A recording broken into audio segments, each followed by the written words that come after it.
अस्सलामुअलैकुम दोस्तों, कैसे हैं आप सब लोग। उम्मीद है आप सब खैरियत से होंगे। तो आज मैं आपके लिए लाई हूँ 8606 यानी citizenship education and community engagement का रिव्यू। इसमें ना सिर्फ हम इम्पोर्टेंट क्वेश्चंस डिस्कस करेंगे, उनकी डिटेल भी डिस्कस करेंगे और एक छोटा सा रिव्यू भी हो जाएगा इस बुक का। तो हम सबसे पहले शुरू करते हैं चैप्टर फर्स्ट से, जो कि हमारे पास है सोसाइटी एंड कल्चर।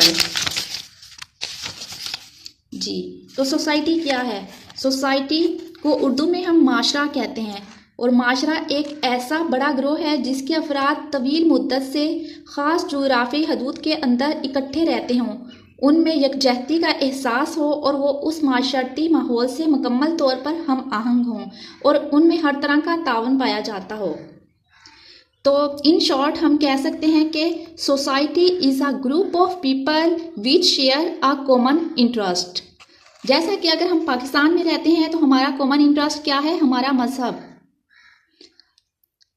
अगर हम कल्चर की बात करें तो कल्चर क्या होता है? ये कल्चर कहते हैं सकाफत को। तो इसकी डेफिनेशन भी मैं आपको बताती चलूँ। कल्चर किसी गिरोह की पुख्ता आदात, रवायात, समाजी रस्म व रवाज, इखलाकी इक़दार और माशरती मामलात में रूहानी, इल्मी और फ़न्नी रुझानात का मजमुआ है, जो कि बड़ों से छोटों में मुंतकिल होता है। So we can say culture is the collection of values, ethics, norms, custom of a certain groups. तो आपको पता चल गया है कि कल्चर क्या होता है। जैसे हम जिस जगह पर रहते हैं वहाँ का लिबास, हमारा रहन सहन, हमारी ज़बान और हर जगह की कुछ रवायात होती हैं, कुछ रूल्स होते हैं, उन्हें फॉलो करना पड़ता है। तो ये होता है कल्चर। तो अब हम शुरू करते हैं। कल्चर और सोसाइटी की डेफिनेशंस बहुत अहम हैं। कभी कभी ये 10 मार्क्स का क्वेश्चन आ जाता है, define a little bit society and culture. तो इसमें से इम्पोर्टेंट क्वेश्चंस जो है वो है फंक्शन ऑफ सोसाइटी। सोसाइटी का फंक्शन क्या है? सोसाइटी का फंक्शन यही है कि इंडिविजुअल्स एक दूसरे को सपोर्ट करें, एक दूसरे के टैलेंट को प्रमोट करें। सोसाइटी हमें रिसोर्सेज प्रोवाइड करती है जो कि स्टूडेंट्स को आगे बढ़ने में हेल्प आउट करती है। इसके अलावा कुछ स्किल्स होते हैं सोसाइटी के जो वो आपस में एक दूसरे को सिखाते हैं वो और उसे सोर्स ऑफ इनकम बनाते हैं। इसके अलावा सोसाइटी जो है जहां हम काम करते हैं, अगर हम किसी बैंक में जॉब कर रहे हैं तो एज अ वर्कर वहां के सब लोग उस सोसाइटी का हिस्सा हैं, क्योंकि उनका कॉमन इंटरेस्ट क्या है? बैंक के लिए काम करना, बैंक की प्रमोशन के लिए काम करना। तो वो भी एक सोसाइटी है। तो सोसाइटी के लोग जैसा कि एक दूसरे के साथ काम करते हैं तो उन्हें क्या करना पड़ता है? उन्हें अपना बिहेवियर अच्छा रखना पड़ता है, कोऑपरेशन करना पड़ता है, एक दूसरे के लिए बहुत से काम करने पड़ते हैं। तो अगर हम इंडिविजुअल की बात करें कि एक इंडिविजुअल का क्या रोल होता है इस सोसाइटी में, तो ये हमें अच्छे से पता है कि एक अच्छा शहरी, एक अच्छा सिटीजन जो होता है उसे किसी भी सोसाइटी में रहने के रूल्स एंड रेगुलेशंस को फॉलो करना होता है, उसे अपना बिहेवियर अच्छा रखना होता है, उसे लोगों को गाइड करना होता है। जैसा कि आप देख सकते हैं कि ह्यूमन फैमिली जो होती है उसमें उनका ये रूल है कि वो अपने छोटे बच्चों की हिफाजत करते हैं, उन्हें प्रोटेक्शन देते हैं। जबकि कुछ बाहर के कंट्रीज़ में ऐसा नहीं होता। जब बच्चा एक सर्टेन उम्र तक पहुंचता है तो उसे घर से निकाल दिया जाता है कि जाओ कमाओ और खाओ। लेकिन पाकिस्तानी सिस्टम की ये क्या कहा जा सकता है, ये पाकिस्तानी कल्चर की खूबी है। इसके अलावा अगर हम देखें तो फैमिली और सोसाइटी जो है वो बहुत अहम रोल अदा करती है। ये हमारे टैलेंट पर वर्क करती है, ये हमें बहुत सी बातें सिखाती है, बहुत से रूल्स रेगुलेशन सिखाती है। इसके अलावा आगे बढ़ने में हेल्प आउट करती है। कोई भी सोसाइटी किसी फर्द की पहचान होती है। जब कोई इंसान किसी सोसाइटी में रहता है तो वहाँ के लोगों का आपस में इंटरेक्शन भी होता है, इसे सोशल इंटरेक्शन कहते हैं। और सोशल इंटरेक्शन क्यों अहम है, इसकी क्या इंपॉर्टेंस है और इसकी क्या टाइप्स हैं, ये भी एक अहम क्वेश्चन है। इसमें हम बात करते हैं कि किस तरह के रिलेशनशिप्स होते हैं। तो एक होता है एक्सचेंज रिलेशनशिप, ये लेने देने वाला रिलेशनशिप होता है। जैसा कि आप गिफ्ट लेते हैं देते हैं, इसके अलावा शादी ब्याह के मौके पर गिफ्ट एक्सचेंज होते हैं, ये एक्सचेंज रिलेशनशिप है। कॉपरेशन की बात अगर करें तो जहाँ काम करते हैं वर्कर वो एक दूसरे के साथ कॉपरेट करते हैं, इंटरेक्ट करते हैं। फिर अगर कॉन्फ्लिक्ट रिलेशनशिप की बात करें तो कॉन्फ्लिक्ट जो होता है इसे का मतलब इख्तलाफ होता है। जैसा कि कुछ पॉलिटिकल पार्टीज़ हैं तो सोसाइटी में कुछ लोग किसी एक पार्टी को फॉलो करते हैं और दूसरे लोग किसी और पार्टी को फॉलो करते हैं, तो इस तरह उनके दरमियान एक इख्तलाफ पैदा हो जाता है। यहाँ वो कह रहे हैं कि इंपॉर्टेंस ऑफ सोशल इंटरेक्शन की इंपॉर्टेंस क्या है। इसकी इंपॉर्टेंस काफ़ी ज़्यादा है, चाहे ये किसी भी टाइप का रिलेशनशिप हो, एक्सचेंज हो, कॉपरेशन हो, कॉन्फ्लिक्ट हो, इनसे इंसान सीखता है। इंसान को पता होता है बुरे वक्त में कौन उसके काम आएगा और कौन उससे कॉपरेट करेगा। इसके अलावा कॉन्फ्लिक्ट रिलेशनशिप भी एक तरह का रिलेशन है, लेकिन इससे भी इंसान बहुत कुछ सीखता है। इंसान देखता है कि कैसे एक दूसरे की राय को इंपॉर्टेंस देनी है, कैसे अगर किसी ने कोई गलत बात कह दी है तो उसे कैसे बर्दाश्त करना है। ये भी एक टॉलरेंस पैदा करता है।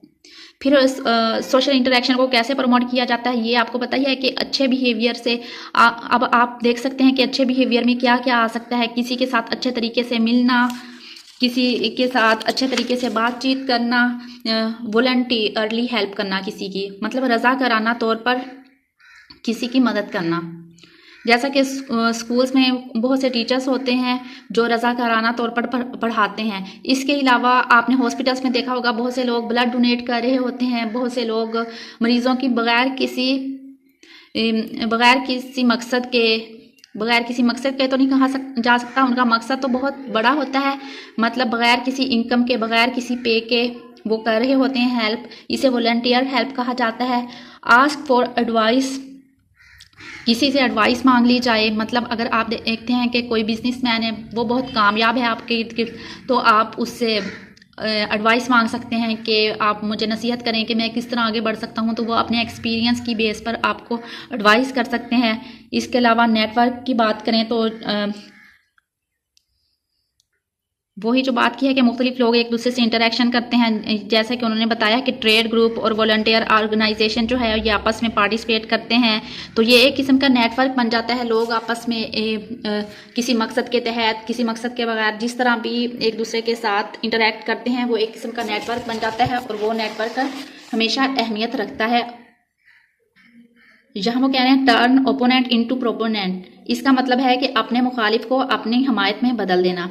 अगर आप किसी से अच्छे तरीके से मिलेंगे, अच्छे तरीके से बात करेंगे, किसी की बात से डिसएग्री नहीं करेंगे, हर किसी की राय को इम्पोर्टेंस देंगे, तो क्या होगा, वो मुखालिफ आपका दोस्त बन जाएगा। बी कॉर्टियस, आजिज़ रहें, अच्छे तरीके से बात करें, मैनर्स शो करें। बी पॉजिटिव रहें, अच्छा गुमान रखें लोगों से और अपने आप को डिग्रेड मत करें। इसके अलावा लोगों में भी नेगेटिविटी स्प्रेड ना करें और दूसरों को भी पॉजिटिव रहने दें। और सबसे अहम बात, बी ऑनेस्ट। आप किसी भी सोसाइटी में अगर ऑनेस्ट रहेंगे तो वो सोसाइटी और सोसाइटी के लोग आप पर ट्रस्ट करेंगे। आप किसी ऑर्गेनाइजेशन का हिस्सा हैं तो आप वहाँ भी ट्रस्ट वर्दी होंगे, लोग आप पर एतमाद करेंगे। उन्हें पता होगा इस शख्स का लेन देन कैसा है, ये शख्स ऑनेस्ट है, अपने काम अच्छे तरीके से करता है, कोई बेईमानी नहीं करता।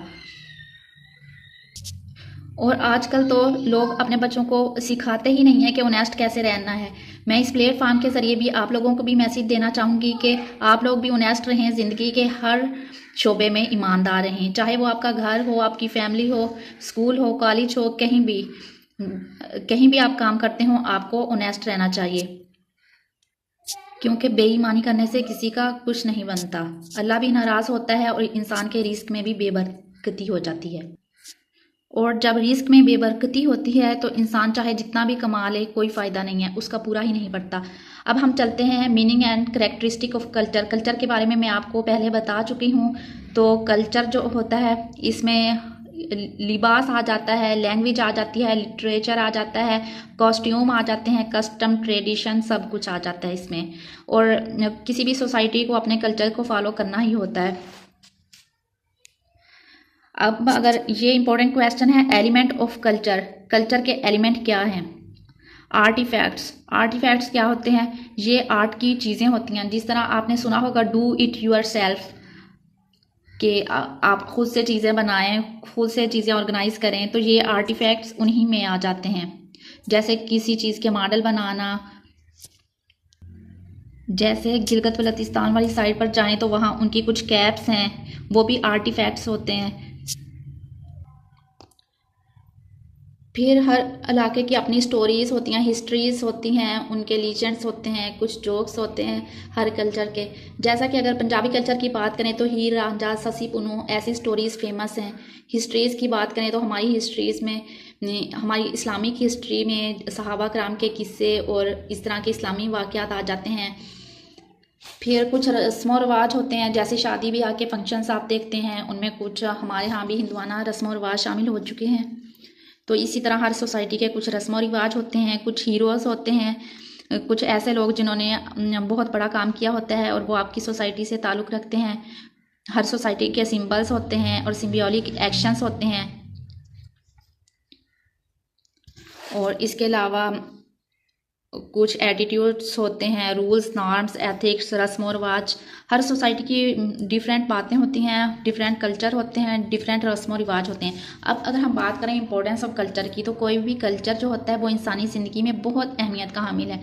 इंसान चाहे अपने कल्चर को पसंद ना करे, लेकिन जो उसका कल्चर है वो उसकी बेस होता है। अगर इंसान अपना कल्चर छोड़ के कहीं और चला जाए तो वो नई जगह पर अच्छी तरह रह नहीं पाता। उसे वहाँ जाके रियलाइज़ होता है कि मेरा कल्चर मेरे लिए कितनी अहमियत रखता है। इसी तरह हर कल्चर की कुछ अच्छी बातें होती हैं और कुछ बुरी बातें भी होती हैं।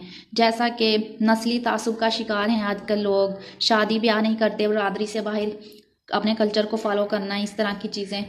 हालांकि एजुकेशन लोगों को बहुत कुछ सिखा चुकी है, लेकिन लोग इन चीज़ों से नहीं निकल पा रहे। इसके अलावा लोगों से तासुब रखना ज़ुबान की बुनियाद पर, और कभी कहा जाता है फ़लाँ कास्ट जो है वो तो ऐसी ही है क्योंकि वहाँ वहाँ के लोग चोर हैं, वहाँ के इस तरह हैं। मतलब अब इन चीज़ों से निकलने का वक्त आ चुका है। आप लोगों को भी पता होना चाहिए कल्चर की किन बातों को अडॉप्ट करना है और किन बातों को अडॉप्ट नहीं करना। ये इंपॉर्टेंट क्वेश्चन है, culture and cultural element of Pakistani society. Pakistani society के बारे में हमने बताना है कि जब पाकिस्तान बना, पाकिस्तान के पास क्या था, कितना एरिया था और कितने पाकिस्तान के प्रोविंस है, मतलब सूबे हैं, और हर सूबे की अपनी हिस्ट्री है। ये सब इसके अंदर आएगा। ये आप लोग अच्छे से जानते हैं, शुरू से बचपन से आप लोगों को पाक स्टडी की बुक में पढ़ाया गया है, तो ये क्वेश्चन आप बहुत अच्छे से बेहतरीन तरीके से सॉल्व कर लेंगे। यहाँ हम बात करते हैं सोशलाइजेशन प्रोसेस की। सोशलाइजेशन प्रोसेस के थ्रू चिल्ड्रन और अडल्ट्स लर्न करते हैं चीज़ों को। ये मोस्टली बड़ों से चीज़ें सीखते हैं। आहिस्ता आहिस्ता बच्चा स्कूल में एडमिशन लेता है तो स्कूल से सीखने लग जाता है, टीचर से सीखता है, और आहिस्ता आहिस्ता वो सोसाइटी से भी सीखता है। ये लर्निंग किसी भी तरीके से हो सकती है, फ़नी वे में भी हो सकती है, सीरियस वे में भी हो सकती है, किसी भी किस्म के इन्वायरमेंट में होती है। अगर हम साइकिल ऑफ सोशलाइजेशन को देखें तो इसमें असल में 3 स्टेजेस होते हैं सोशलाइजेशन के। Natural socialization occur when in fact and youngster explore, play and discover the social world around them. उनका कहने का मकसद ये है कि जो छोटे बच्चे होते हैं, इन्फेंट होते हैं, वो एक्सप्लोर करते हैं दुनिया को, अपने इर्द गिर्द को, कि इर्द गिर्द क्या हो रहा है। आपने देखा होगा छोटा बच्चा जो होता है वो हर चीज़ उठा के, उसकी कोशिश होती है वो चेक करे, हर चीज़ वो मुंह में डालने की कोशिश करता है कि वो टेस्ट कर ले। इस तरह उसे पता चलता है कि ये चीज़ खाने के काबिल है, ये नहीं है। प्लान सोशलाइजेशन जो होती है वो एक प्लान प्रोसेस होता है।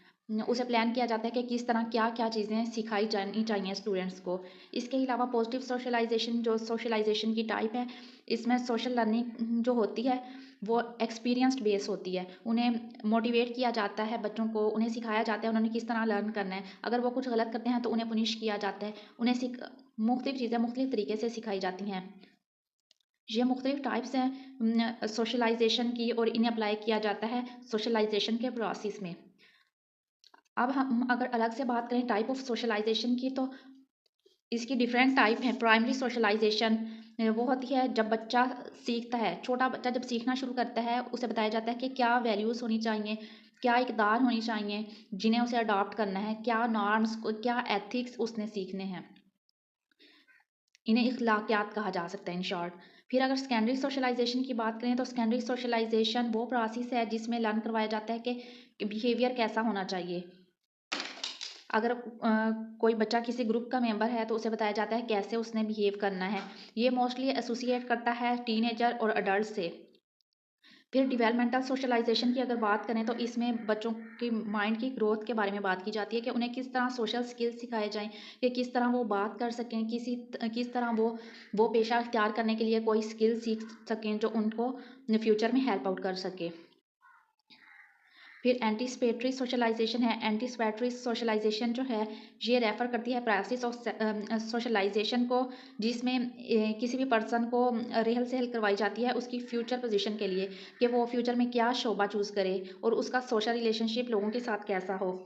रीसोशलाइजेशन रेफर करती है प्रोसेस की तरफ जिसमें कोई पैटर्न बिहेवियर सिखाया जाता है और बच्चों को सिखाया जाता है कि उन्होंने कैसे न्यू बिहेवियर सीखना है, क्योंकि कोई अच्छी बात अडॉप्ट करनी ही चाहिए। इसमें अगर किसी बच्चे की इस तरह की तरबियत हुई है, उसने ऐसे माहौल में परवरिश पाई है जिसमें उसे कुछ बेसिक मैनर्स, कुछ चीज़ें नहीं सिखाई गई, लेकिन जब वो बड़ा होता है उसे रियलाइज़ होता है, उसके टीचर्स को या उसके पेरेंट्स को रियलाइज़ होता है कि ये चीज़ें इसके लिए बेहतर नहीं है, इसे कुछ अच्छा सीखना चाहिए, तो उस अच्छा सिखाने के अमल को रीसोशलाइजेशन कहा जाता है।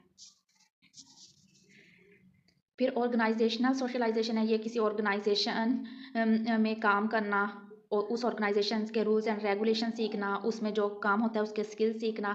फिर ग्रुप सोशलाइजेशन जो है वो किसी ग्रुप में इंडिविजुअल का वर्क है कि वो किस तरह इंडिविजुअल किसी ग्रुप में पार्टिसिपेट करता है। जेंडर सोशल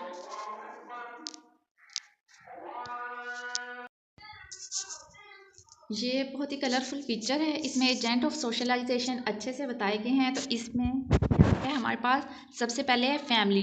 फैमिली से बच्चा क्या सीखता है? लैंग्वेज सीखता है, रिलेशनशिप सीखता है, वैल्यूज़ सीखता है, मॉरल वैल्यूज़, बिहेवियर सीखता है। इसके अलावा फिर स्कूल आ जाता है। स्कूल में वो मुख्तलिफ़ चीज़ें सीखता है। स्कूल के अलावा फिर सोशल ग्रुप्स हो गए, किसी पार्टी में आना जाना, कोई बर्थडे पार्टी सेलिब्रेट हो रही है, ईद मिलन पार्टीज़ हो रही हैं, इस तरह बच्चा बहुत कुछ सीखता है। फिर उसके बाद एथनिक बैकग्राउंड हो गया, बच्चा मस्जिद में जाता है या कहीं किसी ट्यूशन सेंटर जाता है, वहाँ भी बहुत कुछ सीखता है। इसके अलावा वर्क प्लेस पर बहुत कुछ सीखता है इंडिविजुअल। मीडिया, आजकल हर बच्चे के पास क्या है? सेल फ़ोन, हर बच्चा यूज़ कर रहा है, तो वहाँ से भी बच्चे बहुत कुछ सीख रहे हैं। नेगेटिव और पॉजिटिव दोनों ही इम्पैक्ट हैं इनके। इसके अलावा गवर्नमेंट के लॉस हैं, बच्चे को बचपन से ही बताया जाता है बेटा आपने ये रूल फॉलो करना है। फिर बच्चा देख रहा होता है कि फादर ड्राइविंग कर रहा है, अगर वो कोई रूल ब्रेक करता है, रेड सिग्नल तोड़ता है तो उसे चालान हो रहा है। बच्चा इन सब चीज़ों से सीख रहा है। फिर इसके अलावा रिलीजन तो बहुत ही अहम चीज़ है जो बच्चे को मॉरल वैल्यूज़ सिखाती है। वो सिखाती है कि किस तरह बिहेव करना है, किस तरह मोहब्बत से पेश आना है, किस तरह बड़ों की इज़्ज़त करनी है, ये सब चीज़ हमारा रिलीजन बताता है। फिर इसके बाद पीयर्स ग्रुप जो होते हैं वो बच्चों के जो एज फेलोज़ होते हैं उनके साथ जो बच्चों की एक्टिविटीज़ होती है वो सिखा रही होती हैं बच्चों को बहुत कुछ। तो ये तो आपका कॉन्सेप्ट क्लियर हो गया। इसके बाद हम आगे चलते हैं। आगे हमारे पास role of school in socialization, ये भी आप बहुत अच्छे से लिख सकते हैं कि स्कूल का क्या रोल होता है सोशलाइजेशन में। बच्चे को कोऑपरेशन सिखाना, बिहेवियर सिखाना, वैल्यूज सिखाना, मैनर्स सिखाना, बहुत कुछ स्कूल से सीखता है बच्चा।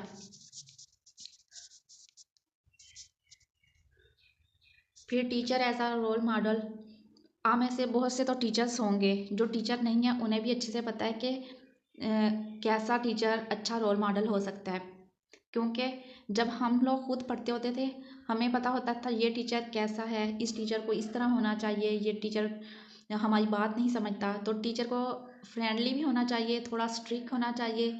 इसके अलावा उसके पास बहुत ज़्यादा नॉलेज होना चाहिए, वो अपने सब्जेक्ट का मास्टर होना चाहिए।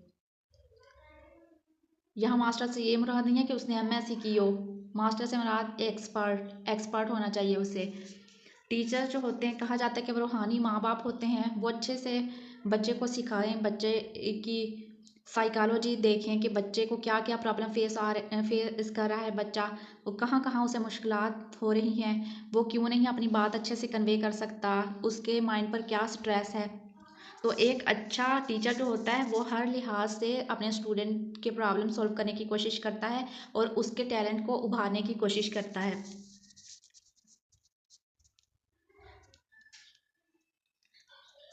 स्पेसिफिक रोल ऑफ टीचर, अब यहाँ कुछ स्पेसिफिक रोल दिए गए हैं टीचर्स के, वो क्या होने चाहिए?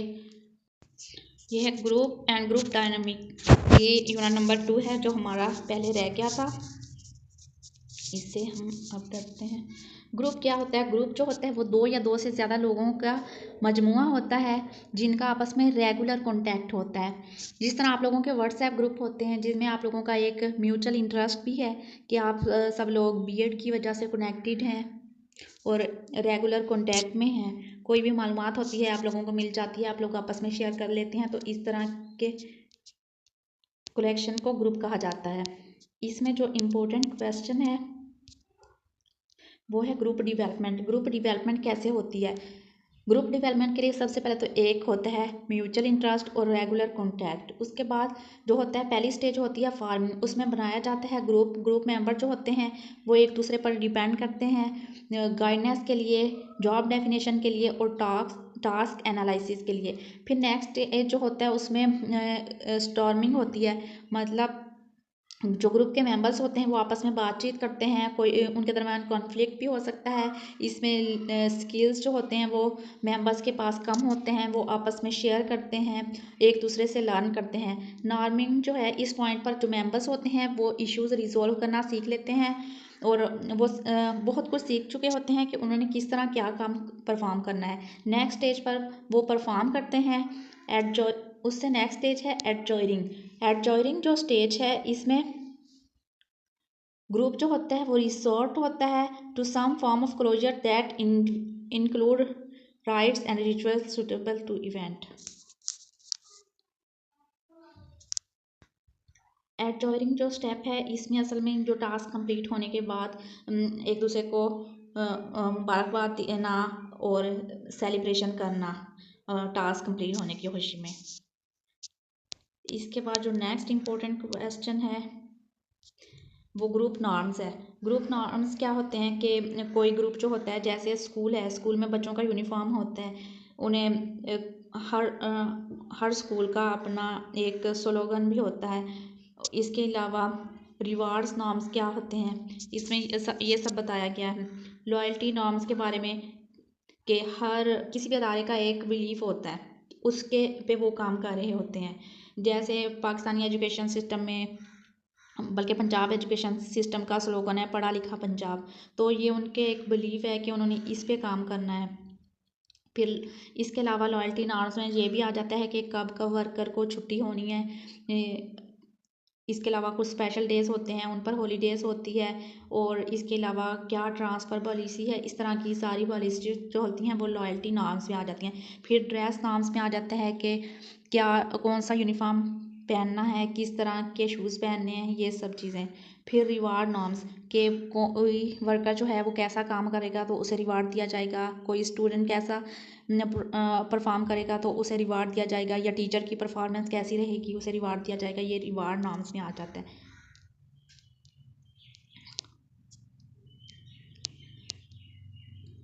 इसके अलावा ये है इम्पोर्टेंट क्वेश्चन,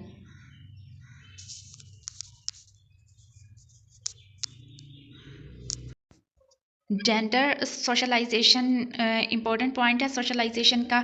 इसमें बॉयज़ और गर्ल्स को अलग अलग सिखाया जाता है। बहुत सी चीज़ें ऐसी हैं जो बॉयज़ को सिखानी चाहिए और बहुत सी चीज़ें ऐसी हैं जो गर्ल्स को सिखानी चाहिए, लेकिन एट द एंड कुछ भी सिखाया जाए उनकी करियर काउंसलिंग ज़रूर करनी चाहिए। उन सबको इंडिपेंडेंट होने के बारे में ज़रूर बताना चाहिए, चाहे गर्ल्स हो चाहे बॉयज़ हो। जब तक वो फाइनेंशियली इंडिपेंडेंट नहीं होंगे वो प्रोग्रेस नहीं कर सकते किसी भी फील्ड में। इसके अलावा जो हमारे पास इम्पोर्टेंट टॉपिक है वो है स्टेजेस ऑफ सोशलाइजेशन। अगर हम स्टेजेस ऑफ सोशलाइजेशन की बात करें तो ये 4 स्टेप पर मुश्तमिल है। सबसे पहले तो आता है चाइल्डहुड। ये जब से बच्चा पैदा होता है तब से लेकर 17-18 साल तक इसे चाइल्डहुड ही कंसीडर किया जाता है। इसमें वैसे तो 13 एज के बाद उसे टीनेजर कंसीडर किया जाता है, लेकिन ये स्टेज भी चाइल्डहुड के अंदर ही आती है। ये सबसे अहम स्टेज है। इसे प्राइमरी सोशलाइजेशन भी कहा जाता है। इसके अलावा इसमें बच्चे को बहुत कुछ सिखाया जाता है, बहुत कुछ बच्चा माशरे से सीखता है। ये बच्चे की लर्निंग स्टेज होती है। इसके भी डिफरेंट स्टेजेस होते हैं, ओरल स्टेज, एनल स्टेज। इसमें बच्चा बहुत कुछ सीखता है, लेकिन आपकी बुक में इतना डिटेल में नहीं दिया गया तो इतना डिटेल में करने की ज़रूरत नहीं है। इसके बाद आता है एडोलसेंस। एडोलसेंस जो होता है ये स्टेज आती है चाइल्डहुड के बाद। वर्ल्ड हेल्थ ऑर्गेनाइजेशन की अगर हम बात करें तो वो कहती है कि 10 साल से 19 साल तक की ये स्टेज होती है, लेकिन ओवरऑल अगर हम अपने बुक के रेफरेंस से देखें तो ये कहते हैं कि 18 से 21 साल तक की जो उम्र होती है वो एडोलेसेंस की उम्र होती है। इसमें बच्चा बहुत सी कन्फ्यूजन्स का शिकार होता है, उसमें बहुत से हार्मोन्स चेंज हो रहे होते हैं, वो सोसाइटी को सीख रहा होता है, उसके ऊपर एक फाइनेंशियल प्रेशर भी होता है कि उसने अपना फ्यूचर कैसे बनाना है, कैसे वो अपने लिए कमाएगा, और इस तरह के बहुत से प्रेशर होते हैं। फिर वो बहुत सी चीज़ें सीखता है सोसाइटी से। ये एक टफ उम्र होती है, इसमें बच्चों के भटकने के चांसेस भी ज़्यादा होते हैं। इस एज के बाद आती है हमारे पास जो एज आती है उसे हम कहते हैं अडल्टहुड, कहते हैं उसे हम। ये मेच्योर स्टेज होती है, इसमें बच्चा तो नहीं कहेंगे, अब इसमें जो इंडिविजुअल है वो इस हालत में आ चुका होता है कि इसमें बच्चा इस हालत में आ चुका होता है कि वो चीज़ों को अच्छी तरह समझ सके, उसे पता हो कि उसके लिए क्या चीज़ बेहतर है, वो क्या स्टेप ले सकता है। इसमें वो अपने आप को पहचान चुका होता है और अपने आप को पहचान के फैसला करता है। इसमें वो अपने आप को हर तरह के हालात का मुकाबला करने के लिए प्रिपेयर कर चुका होता है। इसके अलावा जो एज आती है उसे ओल्ड एज कहते हैं। ये तकरीबन 65 और इससे अबव एज होती है। इसमें इंसान बहुत से एक्सपीरियंस हासिल कर चुका होता है, वो रिटायरमेंट भी ले चुका होता है। ये स्टेज इसलिए बहुत अहम है कि इस में जो लोग होते हैं वो बहुत एक्सपीरियंस्ड लोग होते हैं और ये हमें बहुत से मशवरे दे सकते हैं। मेरे सेल की स्पेस फिल हो चुकी है, लेकिन हम कंटिन्यू करते हैं। फिर अगर हम एजेंट ऑफ सोशलाइजेशन की बात करें तो एजेंट ऑफ सोशलाइजेशन से मुराद के वो क्या क्या चीज़ें हैं जो सोशलाइजेशन के प्रोसेस में हेल्प आउट करती हैं। तो इसमें हो गया फैमिली। सबसे पहले तो बच्चा फैमिली से ही सीखना शुरू करता है। जब बच्चा पैदा होता है तो फैमिली ही उसकी टेक केयर करती है, लुक आफ्टर करती है।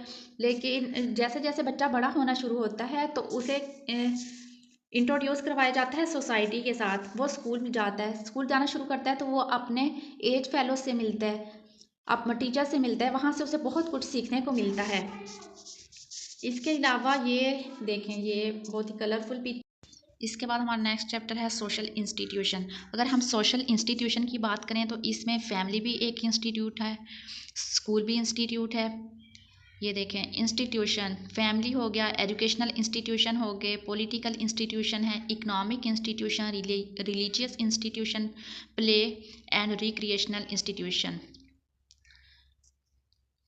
फिर ये जो इंस्टीट्यूट है इन सब के साथ जो सोसाइटल प्रॉब्लम जुड़े हुए हैं उनको हम देखते हैं।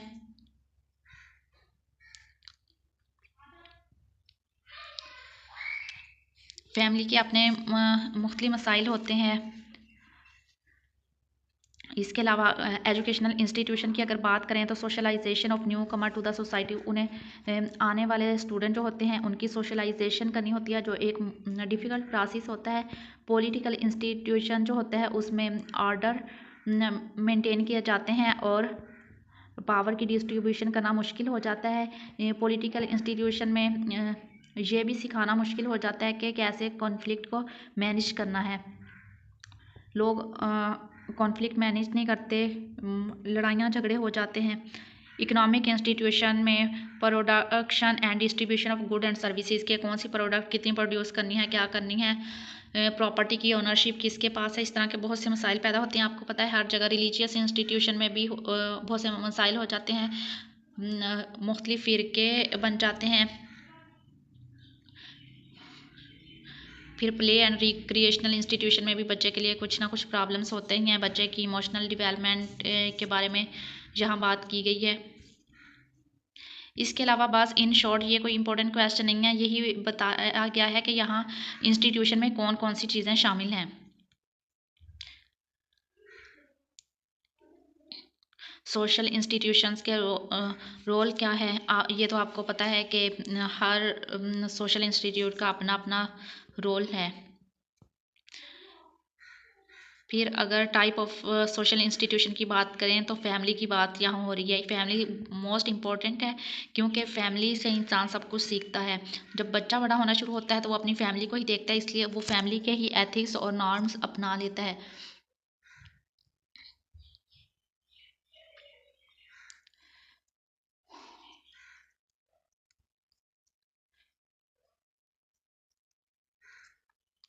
फिर इकोनॉमिक इंस्टीट्यूशन, ये इम्पोर्टेंट टॉपिक है।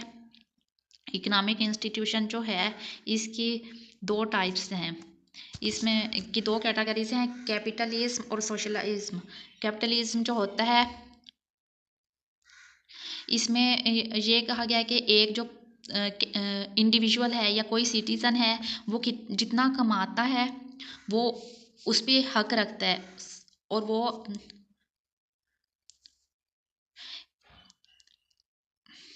अगर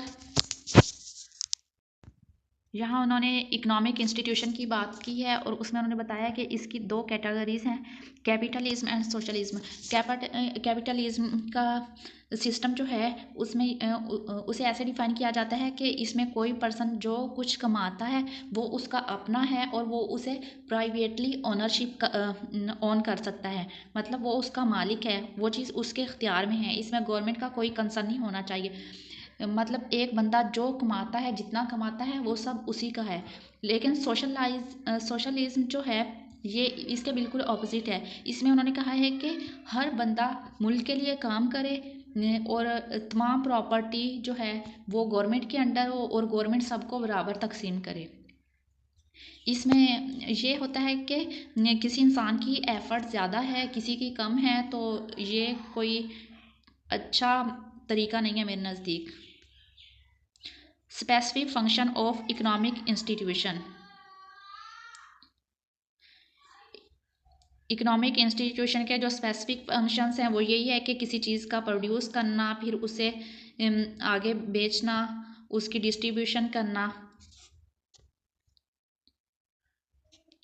आगे उन्होंने कुछ एक्टिविटी दी हुई हैं, ये अहम नहीं है। फिर रिलीजियस इंस्टीट्यूशन की बात की, आप सबको पता है कि हमारा जो रिलीजन है वो किस किस बेस पे कायम है और क्या क्या हमारा अकीदा है, उसके मुताबिक आपने बताना है कि रिलीजियस इंस्टीट्यूशन में क्या क्या चीज़ें सिखाई जाती हैं। फिर पॉलिटिकल इंस्टीट्यूशन है, पॉलिटिकल इंस्टीट्यूट जो होता है वो भी सोशल इंस्टीट्यूट की ही किस्म है। इसमें क्या क्या सिखाया जाता है, अथॉरिटी सिखाई जाती है, ट्रेडिशनल रेशनल लीगल अथॉरिटी के बारे में बताया जाता है। इसमें जमहूरियत के बारे में बताया जाता है कि डेमोक्रेसी क्या है, गवर्नमेंट को किस तरह चलना चाहिए और इंडिविजुअल्स के क्या क्या राइट्स हैं, उन्हें अपने राइट्स किस तरह लेने हैं। अच्छा, इसके बाद है एजुकेशनल इंस्टीट्यूशन। एजुकेशनल इंस्टीट्यूशन के बारे में ही क्वेश्चन आ सकता है, बाकी क्वेश्चंस इतने इंपॉर्टेंट नहीं हैं। अगर डेफिनेशंस आई तो कैपिटलिज्म और सोशलिज्म की आएगी, वो आपने अच्छे से प्रिपेयर कर लेनी है। एजुकेशनल इंस्टीट्यूट के बारे में आपको अच्छे से पता है, इसमें स्कूल्स कॉलेजेस यूनिवर्सिटीज़ सब आ जाती हैं और आपने बताना है कि किस किस लेवल पर क्या क्या बच्चे को सिखाया जाता है और कौन कौन सी एज ग्रुप जो होती है वो स्कूल में होते हैं, फिर कौन सा एज ग्रुप कॉलेज लेवल पे होता है और कौन सा एज ग्रुप यूनिवर्सिटी लेवल पे होता है। फिर इम्पैक्ट ऑफ स्कूल, बच्चे की लाइफ पे स्कूल का इम्पैक्ट क्या है, ये आप अच्छे से बता सकते हैं कि बच्चे की लाइफ पे स्कूल के क्या क्या असरात होते हैं। The specific function of educational institute, educational institute के स्पेसिफिक फंक्शन क्या होते हैं, ये यही है कि बच्चे को पॉलिश करता है, उसके टैलेंट को उभारता है, कल्चर को ट्रांसमिट करता है, बच्चे को प्रिपेयर करता है कि उसने कौन सा पेशा इख्तियार करना है।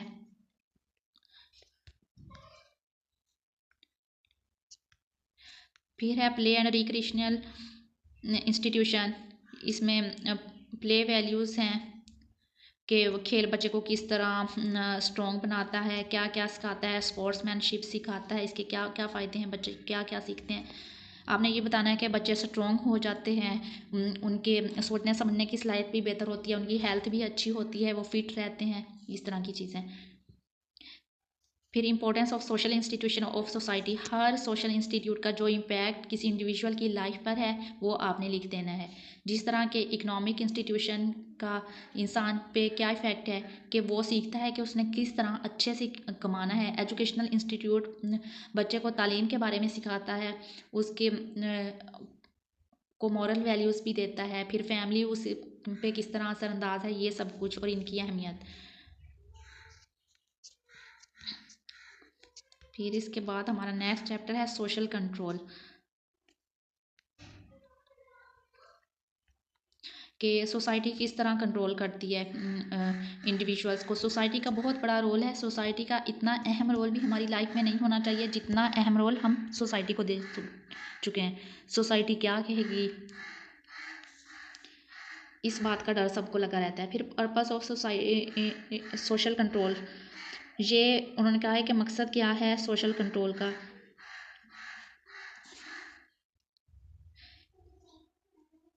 इसमें यही हमने अपनी बुक के मुताबिक यही बताना है कि जो हमारे नॉर्म्स हैं, इखलाकियात हैं, जो वैल्यूज़ हैं, उनके बारे में बताना है कि वो सोसाइटी कैसे कंट्रोल करती है और हमें उस सोसाइटी के लिए उन्हें लेकर चलना भी होता है। इसमें है to maintain the old order, मतलब हमारे बुज़ुर्गों ने जो आर्डर दिए होते हैं उन्हें मेंटेन रखना। इंडिविजुअल्स बिहेवियर को कैसे मेंटेन रखा जाता है और कल्चरल एडजस्टमेंट कैसे की जाती है। इसका ये मतलब है कि हमारी जो रूट वैल्यूज़ हैं उन्हें बस हमने हर हाल में मेंटेन रखना है। Forms of social control, social control की फॉर्म्स क्या हैं। इनफॉर्मल सोशल कंट्रोल है और फॉर्मल सोशल कंट्रोल है। इसमें यही है, फोक वेज हैं, हमारे स्टोरीज हो गई, कस्टम्स हो गए, मज़हब हो गया। फिर फॉर्मल सोशल कंट्रोल में लॉज आ जाते हैं, जो लॉज बनाए गए हैं इन्हें हर हाल में मानना है। इनफॉर्मल की बात यह है कि ये हमारे ट्रेडिशन है, कल्चर है, रवायात हैं, ये हमने खुद से अडॉप्ट किए हुए हैं। इन्हें हम खुद अपनी मर्ज़ी से लेकर चलते हैं, लेकिन हम इनका ख्याल रखते हैं।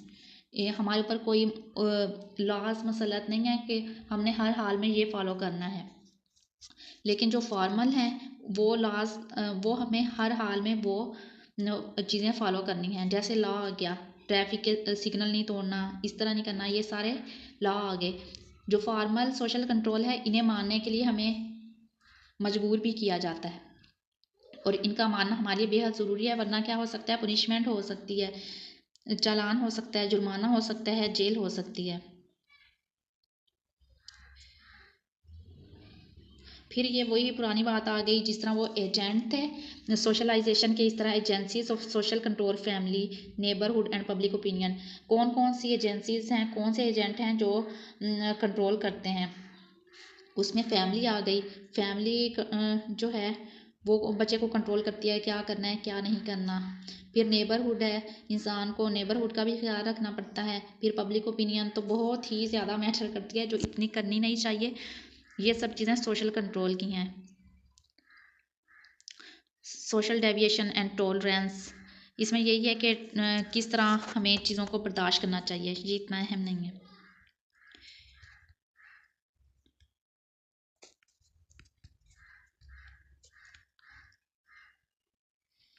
अच्छा, इसमें ये इम्पोर्टेंट तो नहीं है लेकिन थोड़ा इन शॉर्ट बता देती हूँ आपको, अगर आ जाए तो। सोशल डेविएशन मतलब वो क्या चीज़ें हैं जो मजबूर कर रही हैं, जो वजह बन रही हैं कि हम सोशल वैल्यूज़ को फॉलो ना करें। इसमें यही है कि लेक इन सोशलाइजेशन, जब अच्छी सोशलाइजेशन नहीं हुई, बच्चे को वो पता ही नहीं है किसी इंडिविजुअल को कि उसकी वैल्यूज़ क्या हैं, तो इस वजह से भी सोशल इक़दार फॉलो करने में गफलत हो जाती है। इसके अलावा अनपॉपुलर सोशल लॉस हो गए, एक्स्ट्रा ऑर्डिनरी एक्सप्लोइटेशन हो गई, मतलब गैर ज़रूरी चीज़ें, गैर ज़रूरी रस्म व रिवाज, कल्चरल इन्वेजन हो गई। मेथड ऑफ सोशल कंट्रोल, अब सोशल कंट्रोल के मेथड अगर देखें तो इंटरनल हो सकते हैं, एक्सटर्नल, इनफॉर्मल, फॉर्मल और सेमी फॉर्मल।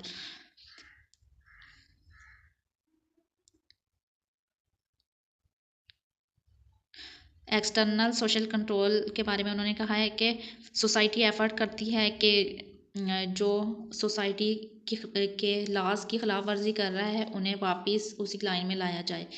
ये एक्सटर्नल कंट्रोल हो गया। फिर इनफॉर्मल सोशल कंट्रोल ये है कि बहुत से लोग जो होते हैं दूसरों का अप्रूवल चाहते हैं कि हम अगर इस तरह करें तो लोग खुश हो जाएंगे, इस तरह करें तो, ये इनफॉर्मल सोशल कंट्रोल हो गया। असल में ये कंट्रोल हमारे अपने माइंड में ही है। ये इंपॉर्टेंट क्वेश्चंस नहीं है, इन्हें छोड़। Role of social and teacher in developing social control. अब टीचर का और स्कूल का क्या रोल होता है सोशल कंट्रोल डेवलपिंग में टीचर और स्कूल का क्या रोल है। मेन फंक्शन ऑफ स्कूल, ये हम पहले भी कर चुके हैं, बार बार रिपीट हो रहे हैं क्वेश्चन। इसके अलावा स्कूल एंड कम्युनिटी,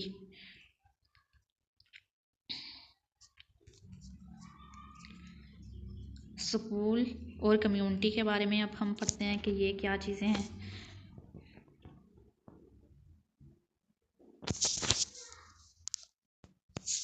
अब हम यूनिट नंबर 6 की बात करते हैं, जो है स्कूल एंड कम्युनिटी। स्कूल के बारे में तो आप सब अच्छे से जानते हैं कि ये एक एजुकेशनल इंस्टीट्यूट है। इसमें बच्चों को सिखाया जाता है उन्होंने कैसे मैनर्स सीखने हैं, कैसे रवैये सीखने हैं, कैसे नॉलेज सीखना है। स्कूल और सोसाइटी का रिलेशनशिप बहुत गहरा है। जैसी सोसाइटी होती है वैसा ही स्कूल होता है, वैसी ही मॉरल वैल्यूज़ उन बच्चों में डिवेल्प करनी होती हैं। तो सोसाइटी का बहुत गहरा असर है स्कूल पर। अब अगर हम बात करें effect of community on school, यानी स्कूल पर कम्युनिटी के असरात। स्कूल और कम्युनिटी के दरमियान गहरा ताल्लुक़ पाया जाता है। वक्त के साथ ये ताल्लुक़ मज़ीद गहरा हो रहा है, क्योंकि जैसे जैसे इंसान तरक्की कर रहा है, स्कूल की बाज़ाब्ता तालीम पर उसकी डिपेंडेंस बढ़ती जा रही है। अब बग़ैर किसी एजुकेशनल इंस्टीट्यूट के साइंसी और फ़नी तरक्की के इम्कानात बहुत कम हो गए हैं। अब स्टूडेंट्स को हर मरहले पर ज़रूरत है एक्सपर्ट टीचर्स की, जो अपने नज़रियात और राय दे सकें। और ये खिदमात तालीमी अदारे यानी स्कूल, कॉलेज और यूनिवर्सिटीज़ ही फ़राहम कर सकती हैं। यही वजह है कि दुनिया भर के ममालिक साइंसी और फ़नी तालीम की अहमियत पर ज़ोर दे रहे हैं। स्कूल तलबा में इज्तिमाई ज़िम्मेदारियों को एहसास पैदा करता है। माशरा और स्कूल अफराद और माशरे के दरमियान मुताबिकत पैदा होती है। स्कूल सकाफ़ती तरसील का फ़रीज़ा सरअंजाम देता है। इसलिए कोई भी माशरा जो है वो कभी भी तरक्की नहीं कर सकता जब तक उसके स्कूल बेहतर ना हों।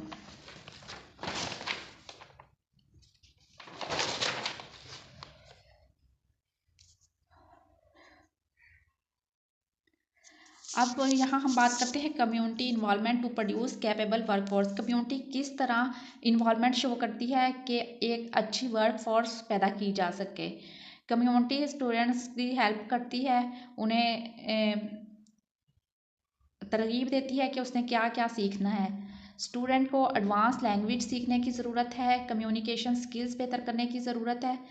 School community partnerships, specifically those that involve business, are critically important because business leader, managers and personals are unique equipped to help school prepare student for changing place. इसके अलावा अगर हम बात करें, it is the most important question, ये question ज़रूर आएगा। Different type of school community relationship. इसमें सबसे पहले है स्टूडेंट सेंटर्ड। स्टूडेंट सेंटर का मतलब है कि स्टूडेंट की ज़रूरियात को मद्देनज़र रख के उन्हें सर्विसेज दी जाएं, उन्हें एजुकेशन दी जाएं। फिर है दूसरे नंबर पर है फैमिली सेंटर्ड। इसमें ये है कि जो पेरेंट्स को लगता है कि बच्चे की ये ज़रूरत है, फैमिली को लगता है, उसके मुताबिक बच्चे की तालीम पर फोकस किया जाए। फिर तीसरे नंबर पर है स्कूल सेंटर्ड। इसमें जो स्कूल वाले सोचें कि ये बच्चे के लिए इम्पोर्टेंट है, ये बच्चे को सिखाया जाए क्योंकि उनकी आजकल की नीड्स ये हैं, तो उस बेस पर। फिर है फोर्थ नंबर पर कम्युनिटी सेंटर्ड। इसमें कम्युनिटी के मुताबिक कि कम्युनिटी क्या चाहती है, कि किस तरह की एजुकेशन होनी चाहिए, किस तरह की फ्यूचर में उन्हें नीड है, उस बेस पर जो कम्युनिटी की ज़रूरत है उस बेस पर बच्चों को जो नॉलेज दिया जाए उसे कम्युनिटी बेस्ड एजुकेशन कहेंगे। और इस तरह के अदारों को कम्युनिटी सेंटर्ड अदारे कहेंगे।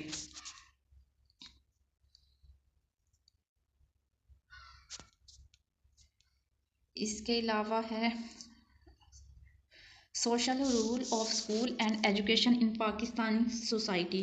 पाकिस्तानी सोसाइटी में स्कूल्स का क्या रोल है।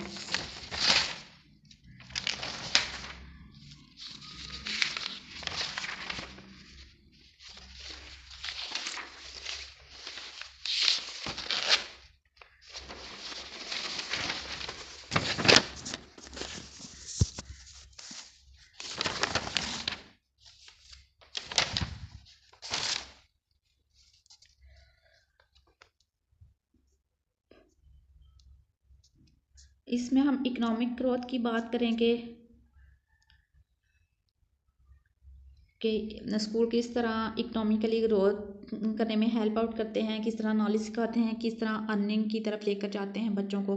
फिर डिसिप्लिन की बात करेंगे कि स्कूल किस तरह डिसिप्लिन सिखाते हैं, क्या क्या मैनर्स सिखाते हैं, किस तरह बर्दाश्त सिखाते हैं, टॉलरेंस मीन्स बर्दाश्त, किस तरह बर्दाश्त सिखाते हैं, एंटी सोशल एक्टिविटीज़ से रोकते हैं, डोमेस्टिक प्रॉब्लम जो है उनके सॉल्यूशंस प्रोवाइड करते हैं, ये इंडिविजुअल्स में इतनी समझ पूरी देते हैं कि वो किस तरह अपने कॉन्फ्लिक्ट रिजॉल्व कर सकें, कम्युनिकेशन स्किल बेहतर करते हैं, फ्रीडम ऑफ स्पीच का कॉन्सेप्ट क्लियर करते हैं।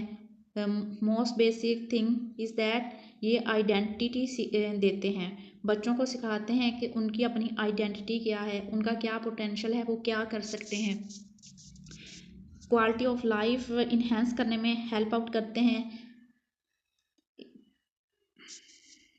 फिर इंपॉर्टेंट फैक्ट है पाकिस्तान के बारे में कि पाकिस्तान में 124 यूनिवर्सिटीज़ हैं, जिनमें 68 पब्लिक हैं, 56 प्राइवेट यूनिवर्सिटीज़ हैं। इनमें हर तरह की एजुकेशन दी जा रही है। फिर social role of teacher in Pakistani society, Pakistani society में टीचर का समाजी किरदार क्या है, इसके बारे में बात की गई है।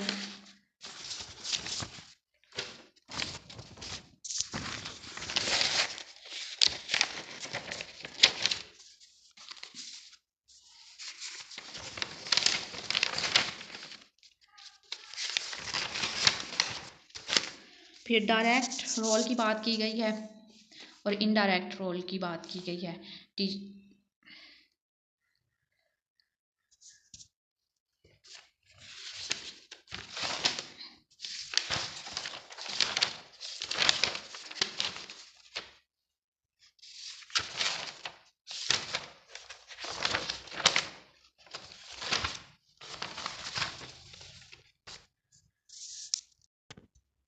Social role of teachers in Pakistani society, Pakistani society में टीचर का समाजी किरदार क्या है। टीचर जो है वो किसी भी इंस्टीट्यूट में बैकबोन का रोल अदा करता है, क्योंकि उसी के हाथ में स्टूडेंट्स की प्रोग्रेस होती है, वो स्टूडेंट की मेंटल कैपेबिलिटी को जानता है और उसी के मुताबिक किरदार अदा कर। जो टीचर का समाजी रोल है वो डायरेक्ट भी है और इनडायरेक्ट भी। डायरेक्ट रोल में टीचर जो है वो स्टूडेंट को सिखाता है और स्टूडेंट जो है वो अपनी फैमिली को सिखाते हैं। और इसके अलावा टीचर जो होते हैं उससे डिफरेंट लोग सीखते हैं, मतलब सिर्फ स्टूडेंट ही नहीं सीखता बल्कि पूरा माशरा जो है वो इंटरेक्ट करता है टीचर के साथ इनडायरेक्टली। इस तरह पूरा माशरा टीचर से किसी ना किसी तरीके से सीख रहा होता है। टीचर्स को क्या काम करने चाहिए, टीचर्स को इक्विटी और सोशल जस्टिस दिखाना चाहिए। हमारे यहाँ इक्वालिटी का तो कॉन्सेप्ट है, इक्वालिटी का मतलब है बराबरी, हर बंदे को उसकी ज़रूरत, हर बंदे को बराबर चीज़ मुहैया कर दी जाए। हालांकि ये हमेशा ये कुलिया ठीक नहीं है। जो इक्विटी का फार्मूला है वो इस तरह मसावात का है कि हर बंदे को उसकी ज़रूरत के मुताबिक चीज़ प्रोवाइड की जाए और फिर उसके काम करने की सलाहियत को देखा जाए। जैसा कि अगर किसी स्कूल में कोई बच्चा पढ़ रहा है तो उसका फैमिली बैकग्राउंड देखा जाए कि इसका फैमिली बैकग्राउंड कैसा है, इसने अपने फैमिली से क्या सीखा है और आगे से क्या क्या सीखने की ज़रूरत है। उसे जो जो सीखने की ज़रूरत है उसे वो सब कुछ सिखाया जाए। जबकि एक ऐसा बच्चा जो अपनी फैमिली से बहुत कुछ सीख के आया है उसका सीखने का काम थोड़ा सा है तो ठीक है उसे थोड़ा सिखाएं, जिसका ज़्यादा सीखने का काम है उसे ज़्यादा सिखाया जाए। ये बिल्कुल ऐसा है जैसा कि मुख्तलिफ हाइट के बच्चों को खड़ा कर दिया जाए और कहा जाए कि दीवार के पार देखो और हर बच्चे को बराबर चीज़ दे दी जाए। अब जिसकी हाइट बड़ी है वो तो आसानी से बाहर देख सकेगा, लेकिन जिन बच्चों की हाइट कम है वो उस टेबल या चेयर जो उन्हें प्रोवाइड की गई है बराबर साइज़ की, उन पे भी खड़े हो जाएं तो वो बाहर नहीं देख सकते। इसमें बच्चे का क्या कसूर है। इसलिए इक्विटी होनी चाहिए। इक्वेलिटी का कॉन्सेप्ट इतना बेटर नहीं है जितना इक्विटी का है। फिर नेशनल इंटीग्रेशन होनी चाहिए। स्टूडेंट को ऐसे एजुकेशन दी जाए कि वो आसानी से लर्न कर सके और अपना पोटेंशियल जो है वो फुली डिवेल्प कर सके।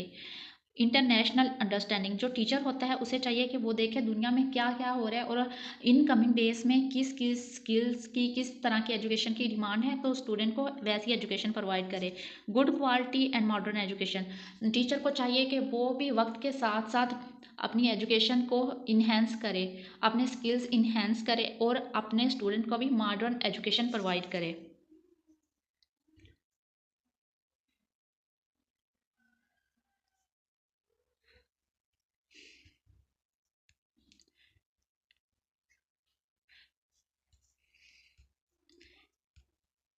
इस चैप्टर में से कोई ख़ास क्वेश्चन अहम नहीं है, इसमें आपने खुद ही देख लेना है टीचर का रोल किस तरह का होना चाहिए। प्री स्कूलर्स के साथ छोटे बच्चे जो होते हैं प्री स्कूलर्स, उन्हें सिखाना बहुत ही डिफ़िकल्ट होता है और उनके साथ काम करने के लिए बहुत ज़्यादा सब्र और तहम्मुल की ज़रूरत होती है।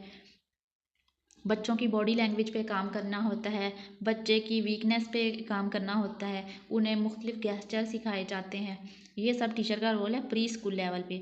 फिर जब बच्चा थोड़ा बड़ा होता है, एलिमेंट्री लेवल पर आता है, तो उसके टास्क भी डिफरेंट हो जाते हैं। फिर उसे कोऑपरेशन सिखाया जाता है, उसे सिखाया जाता है कि उसने किस तरह अपने हक के लिए आवाज़ बुलंद करनी है, किस तरह उसने अपने साथी बच्चों के साथ पेश आना है। ये सब कुछ एलिमेंट्री लेवल पर सिखाया जाता है। फिर जैसे जैसे बच्चा बड़ा होता रहता है, उसे सिखाने के लिए चीज़ें भी ज़्यादा हो जाती हैं। अब सेकेंडरी लेवल पर उसे नॉलेज इतना अच्छा देना होता है कि वो आगे चल के अपना एंट्री टेस्ट अच्छे से क्लियर कर सके, उसके कॉन्सेप्ट क्लियर हो जाए। उसे सिखाया जाता है कि कैसे उसने रिजेक्शन को फेस करना है, कैसे उसने कामयाबी के लिए कदम बढ़ाना है। उसे मॉरल वैल्यूज़ दी जाती हैं, उसे उसके मेंटली भी स्ट्रॉन्ग किया जाता है कि मुश्किल हालात का उसने कैसे मुकाबला करना है। इसके अलावा हम अब चलते हैं चैप्टर नंबर 7 की तरफ। ये है इफ़ेक्टिव टीचर। इफ़ेक्टिव टीचर आप लोग पिछली बुक में पढ़ चुके हैं। I think leadership and management में इफ़ेक्टिव टीचिंग का कॉन्सेप्ट अच्छे से क्लियर किया गया है। इफ़ेक्टिव टीचर के बारे में यही उन्होंने बताया कि उसका सेंस ऑफ ह्यूमर, मतलब मजाक करने की आदत थोड़ी अच्छी होनी चाहिए, मतलब मजाक ही होना चाहिए वो। जैसे कहते हैं कि मजाक करने और मजाक उड़ाने में फ़र्क होता है, तो उसे बच्चों को बच्चों की तवज्जो गेन करने के लिए, बच्चों का ध्यान अपनी तरफ लाने के लिए कोई अच्छा सा जोक सुना दिया। फिर उसका एटीट्यूड पॉजिटिव होना चाहिए, उसकी एक्सपेक्टेशन हाई होनी चाहिए कि मैंने अपने बच्चों को इतना अच्छा पढ़ाया है तो मेरे बच्चे, मेरे स्टूडेंट्स इतना अच्छा परफॉर्म कर सकें, और उसके काम में मुश्किल मजाजी होनी चाहिए और फेयरनेस होनी चाहिए। मतलब वो कोई तासुब ना रखे अपने स्टूडेंट के साथ, स्टूडेंट को उनकी कैपेबिलिटी के मुताबिक मार्क्स दे, उनको उनकी कैपेबिलिटी के मुताबिक जज करे। और एक टीचर का रवैया जो है वो लचकदार होना चाहिए। अगर स्टूडेंट से कोई गलती हुई है तो वो उसे अच्छे से सिखा सके, उसे हर बात पे पुनिशमेंट ना दे।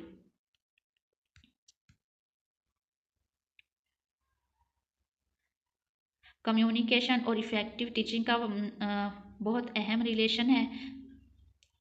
एक अच्छा टीचर अगर बहुत अच्छे से कम्युनिकेट करे तो स्टूडेंट्स बहुत अच्छे से लर्न कर सकते हैं। कम्युनिकेशन स्किल जो है वो आज के दौर का बहुत अहम स्किल है। अगर आपकी कम्युनिकेशन स्किल अच्छी नहीं है, आप अच्छे से बात नहीं कर सकते, तो आप जितने भी एबल हैं, जितना भी आपने कुछ किया हुआ है, जितनी भी डिग्रीज आपके पास हैं, कोई फ़ायदा नहीं है उनका।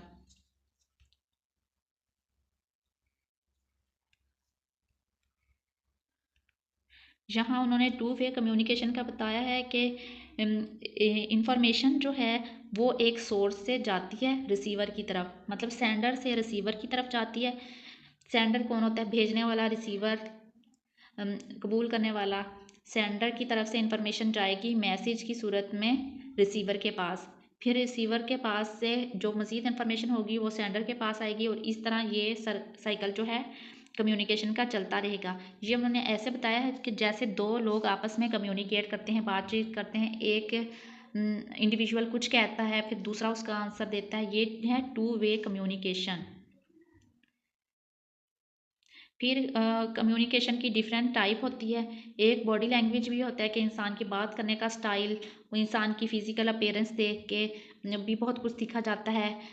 कुछ साइन होते हैं, कुछ गेस्चर होते हैं, फेशियल एक्सप्रेशन भी होते हैं कि आप किसी के चेहरे को देखकर, उसकी आईज से, उसके बोलने के अंदाज से आप लोग बहुत कुछ सीखते हैं। कम्युनिकेशन ऑफ मटेरियल की बात करें तो पर्सन टू पर्सन कम्युनिकेशन, ये प्रेजेंटेशन स्किल्स की बात हो रही है यहाँ।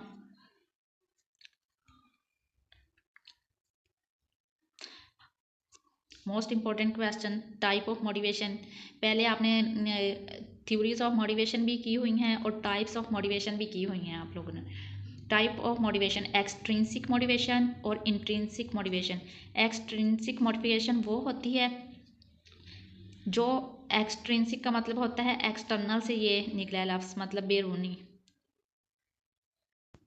एक्सट्रिंसिक मोटिवेशन जो होती है ये बैरूनी तौर पे किसी को स्टिमुलेट करना कि वो कुछ कर सके। जैसा कि टीचर जो है वो स्टिमुलेट करता है स्टूडेंट को अपनी स्पीच के थ्रू, के स्टूडेंट का दिल करता है कि वो आगे बढ़ सके, उसके अंदर से मायूसी ख़त्म करना, उसके अंदर आगे बढ़ने की सलाहियत पैदा करना, जो मतलब बैरूनी तौर पे जो चीज़ इफ़ेक्ट करे उसे कहते हैं एक्सट्रिंसिक। तो इस तरह की मोटिवेशन को एक्सट्रिंसिक मोटिवेशन कहेंगे। इंट्रिंसिक मोटिवेशन जो होती है ये इट सेल्फ होती है, मतलब अंदर से, कहते हैं ना मेरे अंदर से ये आवाज़ आई और मैंने ये काम कर लिया। Intrinsic motivation arise from internal factors, ये इंटरनल फैक्टर्स होते हैं। बच्चे का कोई चाइल्डहुड ड्रीम होता है, उसने इस तरह करना है, तो वो वहीं से एनर्जी गेन करता है और काम करना शुरू कर देता है।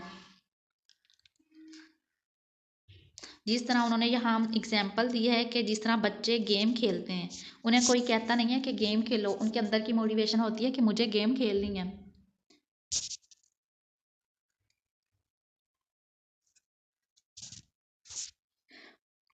इसी तरह अगर बच्चा जो सब्जेक्ट पढ़ता है अगर वो उसे इंटरेस्टिंग लगेगा, उसे वो पढ़ के मज़ा आएगा, तो ये क्या होगा, इंट्रिंसिक मोटिवेशन।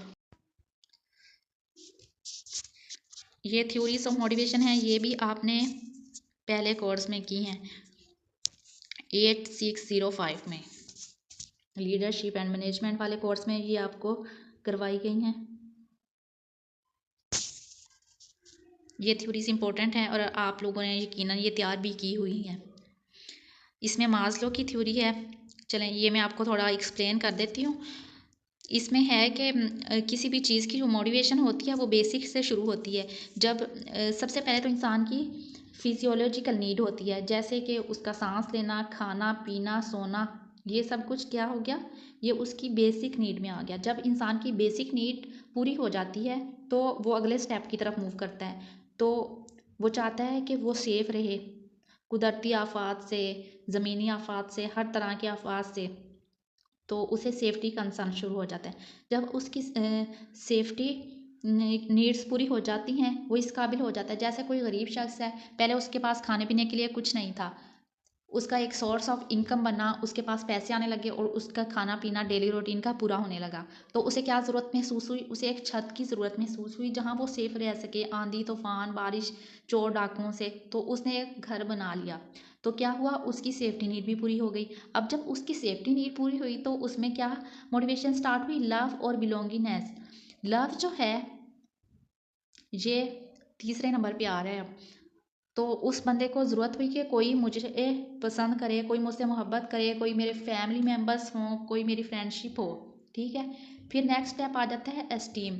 इसमें ये होता है कि उसका कॉन्फिडेंस जो होता है वो इंक्रीज़ होने लग जाता है। इसके साथ साथ उसकी अचीवमेंट भी बढ़ती हैं क्योंकि उसके पास बाकी सब चीज़ें, ये सब चीज़ें इंसान की फैमिली, फ्रेंडशिप, लव, ये चीज़ें भी बहुत अहम हैं इंसान की लाइफ में, कि इंसान को मोटिवेट करती हैं आगे बढ़ने के लिए। तो इस तरह उसे अगले स्टेप पे ज़रूरत महसूस हुई कि लोग उसकी इज़्ज़त करें, लोगों को पता चला कि ये बड़ा आदमी बन गया है। तो जब उसकी सेल्फ एस्टीम पूरी हुई तो उसके बाद नेक्स्ट प्रोसेस है सेल्फ एक्चुअलाइजेशन। ये सेल्फ रिकॉग्नाइजेशन का प्रोसेस होता है। इसमें इंसान क्या करता है, वो अपने आप को पहचानता है, मतलब ये लेवल पे पहुंच चुका होता है, टॉप लेवल पे, जहाँ वो क्रिएटिविटी करता है, वो खुद से मोहब्बत करता है, वो प्रॉब्लम सॉल्व करने की कोशिश करता है और वो बहुत से हकाइक जो होते हैं वो एक्सेप्ट कर लेता है। जैसे उसे पता होता है कि मौत आनी है, वो कहता है कि चलो अब ज़िंदगी, जितनी ज़िंदगी है उसे अच्छे से गुजारता हूँ, मौत आ जानी है। वो बहुत सी चीज़ों को समझना शुरू कर देता है, बहुत सी चीज़ों पे कंप्रोमाइज़ करने लग जाता है। ये मास्लो की थ्योरी बहुत इंपॉर्टेंट है। अगर ये आपके पेपर में आई तो आप लोगों ने बिल्कुल इसी तरह की ट्राइंगल बनानी है और उसके अंदर ये सब कुछ लिख देना है, ठीक है। इसके अलावा रोजर्स मोटिवेशन थ्योरी है। इसमें नेचर ऑफ मोटिवेशन को डिस्कस किया गया है कि वो किस तरह इंसान की लाइफ पर असरअंदाज होती है। इसमें उन्होंने कहा है कि लोगों को अपनी इनर वॉइस सुननी चाहिए और फिर उसके मुताबिक काम करना चाहिए। फिर तीसरे नंबर पर है, यहाँ एक और टाइप भी उन्होंने दी है, मोटिवेशन थ्रू टीचर पर्सनैलिटी। आपने देखा होगा जब हम भी छोटे थे तो हम टीचर को देखकर इतना इंस्पायर हो जाते थे, इवन के टीचर के कपड़े, टीचर के बैग, टीचर के shoes, each and everything state करती है। इसलिए टीचर को चाहिए कि वो अपना रवैया इतना अच्छा रखे, इतना पोलाइट रहे, वेल ड्रेस होके जाए कि बच्चे मोटिवेशन लें कि हमें भी ऐसा बनना है।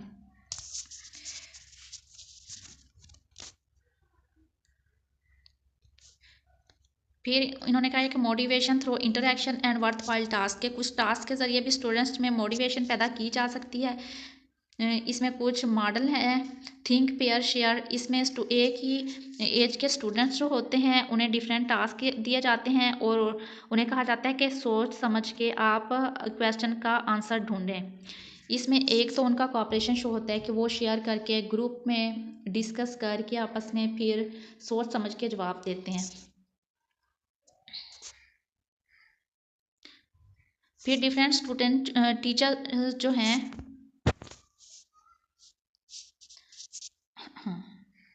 डिफरेंट टीचर्स जो हैं वो डिफरेंट स्ट्रेटजीज बनाते हैं जो स्टूडेंट में मोटिवेशन पैदा करती है, जैसे कि कंपटीशन करवाना। इसके अलावा ये है कि स्टूडेंट जो होता है वो किस तरह मोटिवेट होता है अपने इन्वायरमेंट से। वो अपने इर्द गिर्द लोगों को देखता है, सक्सेसफुल बिजनेसमैन्स को देखता है, डिफरेंट डॉक्टर्स, इंजीनियर्स, और अपने अपने शोबा ज़िंदगी में कामयाब लोगों को देखकर वो सोचता है कि मुझे भी इन जैसा बनना है या मुझे इनसे ज़्यादा कामयाब बनना है। तो हर इंसान अपने इन्वायरमेंट से बहुत ज़्यादा मुतासिर होता है।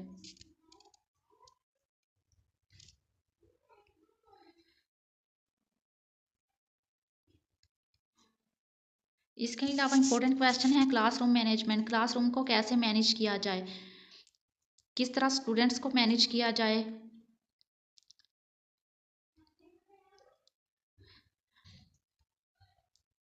फिर यहाँ उन्होंने कुछ डायमेंशंस दी हैं क्लासरूम मैनेजमेंट की, यानी क्लासरूम मैनेजमेंट करने का तरीका। Organization of peoples work, students के वर्क को किस तरह ऑर्गेनाइज किया जाए। फिर उन्हें इवेलुएट किस तरह किया जाए, मतलब जज किया जाए कि इन्होंने कितनी प्रोग्रेस, कितने टाइम में कितनी प्रोग्रेस हुई है इनकी। फिर प्लानिंग की जाती है कि कोई प्लान बनाया जाता है और फिर उन्हें रिसोर्सेज प्रोवाइड किए जाते हैं, डिफरेंट टास्क दिए जाते हैं कि क्या क्या उन्होंने करना है और उस बेस पर उनकी लर्निंग करवाई जाती है। इस तरह क्लासरूम को मैनेज किया जाता है।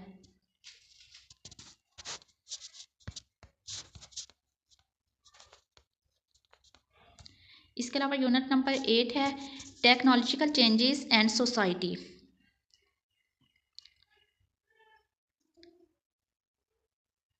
यहाँ एजुकेशनल टेक्नोलॉजी और चेंजेस की बात की गई है कि किस तरह इलेक्ट्रॉनिक लर्निंग जो है वो किस तरह इफ़ेक्ट करती है हमारे स्कूल सिस्टम पर और एजुकेशन सिस्टम पर।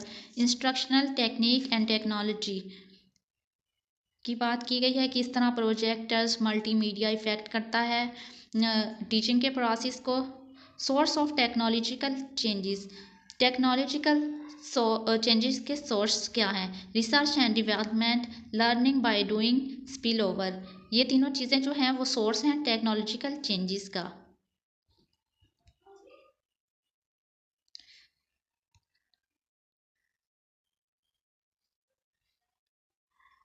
यहाँ टेक्नोलॉजी और जॉब्स की बात की गई है। यहाँ उन्होंने कहा है कि कम्युनिकेशन स्किल को इम्प्रूव करना चाहिए, ह्यूमन कैपिटल। इसका मतलब है कि technology in the organization improve the efficiency of screening, यानी कि टेक्नोलॉजी जो है वो हर शोबे ज़िंदगी में अहम किरदार अदा कर रही है। ये काबिलियत को, इंसान की काबिलियत और सलाहियत में इजाफ़ा करती है।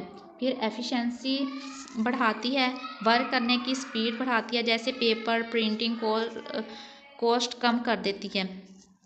यहाँ जो हमारा डिजिटल सिस्टम है, जैसे कि हम जैसे मैं अब ये बुक आपको PDF फॉर्म में डाउनलोड करके पढ़ा रही हूँ, तो ये क्या हुआ, पेपर की भी बचत हुई, ठीक है, और स्पेस की भी बचत हुई। मोबिलिटी टेक्नोलॉजी जो है वो स्पेस और टाइम की बचत का नाम है। इससे वर्कलोड भी कम हो रहा है। कंप्यूटर के इस्तेमाल से हर चीज़ आसान हो गई है। पहले जो बड़े बड़े हिसाब किताब करने पड़ते थे वो अब कंप्यूटर पर कुछ बटन क्लिक किए और हो गए। Impact of computer technology on jobs, ये तो आप सबको पता है और आप लोग बहुत अच्छे से लिख सकते हैं कि कंप्यूटर टेक्नोलॉजी ने क्या असर किए हैं जॉब्स पे। कंप्यूटर की कितनी वैल्यू है, आजकल तो हर चीज़ ही डिजिटल हो चुकी है। Organization of technology, integrated technology development, establishing the process, analysis of the actual state, creation of alternation option, planning of the invention, ये सब चीज़ें जो हैं ये इससे आप लोग वेल फेमिलियर हैं। Technological changes and impact on Pakistani society. अब ये हो गया हमारा क्वेश्चन, और ये क्वेश्चन इंपॉर्टेंट है, ये आ सकता है। इसमें हमने बताना है कि टेक्नोलॉजी ने पाकिस्तान में क्या क्या चेंज लाया। कम्युनिकेशन बेहतर हो गई। पहले वो जो बड़े बड़े फ़ोन थे उनकी जगह क्या सेल फोन, स्मार्टफोन्स ने ले ली, जो अब पॉकेट में डाल के कहीं भी आप लोग घूम फिर सकते हैं। इसने कम्युनिकेशन आसान की, इसने एजुकेशन भी आसान की। ऑनलाइन वर्कशॉप्स हो रही हैं, ऑनलाइन क्विज हो रहे हैं, लाइफस्टाइल भी बेहतर कर दिया, इवन के शॉपिंग भी इजी कर दिया, आप लोगों को पता है। इसके अलावा cost skill shortage is complex, skills आप लोग इससे अच्छे से सीख सकते हैं। इसने इंडस्ट्रियलाइजेशन को भी बहुत फ़ायदा दिया है। जॉब आसान हो गई है। कंप्यूटर से बहुत से काम कम वक्त में इजीली हो जाते हैं। लेकिन इससे ये हुआ है कि अर्बनाइजेशन भी बढ़ी है, यानी शहरी आबादी में इजाफा हुआ है। लोग क्या कर रहे हैं आजकल, दही इलाकों से जाकर शहरों में आबाद हो रहे हैं, क्योंकि कंप्यूटर बेस्ड काम ज़्यादा हैं आजकल, कंप्यूटर बेस्ड जॉब ज़्यादा हैं, जिनके मौके भी शहरों में हैं, तो लोगों को अपने सोर्स ऑफ इनकम के लिए मूव करना पड़ा है। इसके अलावा मॉडर्नाइजेशन भी बढ़ी है। ट्रांसपोर्ट और कम्युनिकेशन का सिस्टम भी बेहतर हुआ है। Transformation in the economy and the evaluation of new social classes, economy की भी हालत में बहुत ज़्यादा इजाफा हुआ है। लेकिन इसका बहुत बुरा इफ़ेक्ट ये हुआ है कि बेरोज़गारी बढ़ गई है। पहले जिन कामों के लिए ज़रूरत होती थी मज़दूरों की, वर्कर्स की, अब वो काम कंप्यूटर कर रहे हैं। पहले जो काम 10 लोगों ने करना होता था, अब वो एक आदमी कर रहा है, और वो भी कंप्यूटर के थ्रू कर रहा है। उसे बाकी 9 लोगों की ज़रूरत नहीं है। अब आप लोग खुद देखें, खेतों में जो काम होते थे मज़दूरों के ज़रिए, अब वही काम हो रहे हैं। हार्वेस्टर्स यूज़ हो रही हैं, और कंबाइन हार्वेस्टर यूज़ हो रहे हैं बल्कि, और भी हर चीज़ के लिए डिफरेंट टेक्नोलॉजी है, डिफरेंट मशीनरी है। इससे बेरोज़गारी में मुसलसल इजाफा हो रहा है। टेक्नोलॉजी जब बढ़ती है तो आपको पता है लोगों में ये भी होता है कि हम पावर हासिल कर लें, और पावर के हसूल के लिए क्या होता है, जंगें।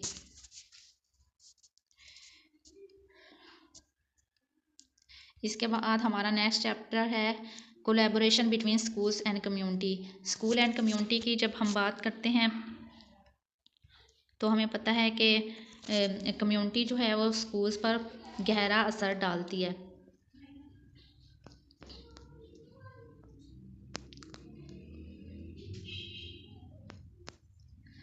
ये सब बेसिक नॉर्म्स हैं जो आपको अच्छे से पता होने चाहिए। कम्युनिटी जो है उसके लोगों के दरमियान बर्दाश्त होनी चाहिए, एतमाद होना चाहिए, कोऑपरेशन होना चाहिए। Relationship between education and society, society और एजुकेशन के दरमियान क्या रिलेशनशिप है। जैसी सोसाइटी होती है वैसा ही स्कूल होता है, वैसी ही एजुकेशन सिस्टम होती है, या फिर हमें सोसाइटी को देखकर अपने एजुकेशन सिस्टम को मॉडिफाई करना होता है।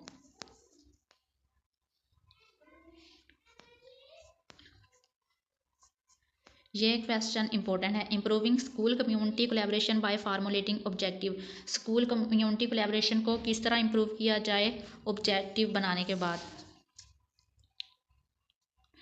कम्युनिटी जो होती है वो इनक्रेज करती है स्कूल फैसिलिटीज़ को इस्तेमाल करने के लिए, स्टूडेंट्स को अपनी सलाहियतें पहचानने के लिए।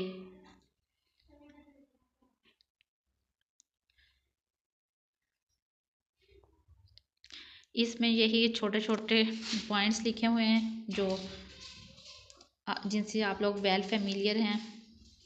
सिलेक्शन रिप्रेजेंटेशन,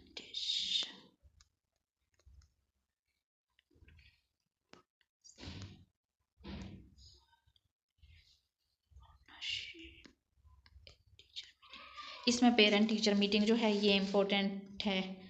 आप जो स्टूडेंट्स प्राइवेट स्कूल्स में पढ़ाते हैं उन्हें तो पता है हर मंथ पीटीएम होते हैं और पेरेंट टीचर मीटिंग, उनमें बच्चों के बारे में अच्छे से बात की जाती है। पेरेंट्स भी बच्चों के प्रॉब्लम्स डिस्कस करते हैं और स्टूडेंट भी और टीचर भी डिस्कस करते हैं कहाँ कहाँ उन्हें पढ़ाई में मसला है, कहाँ कहाँ उनकी प्रोग्रेस अच्छी है।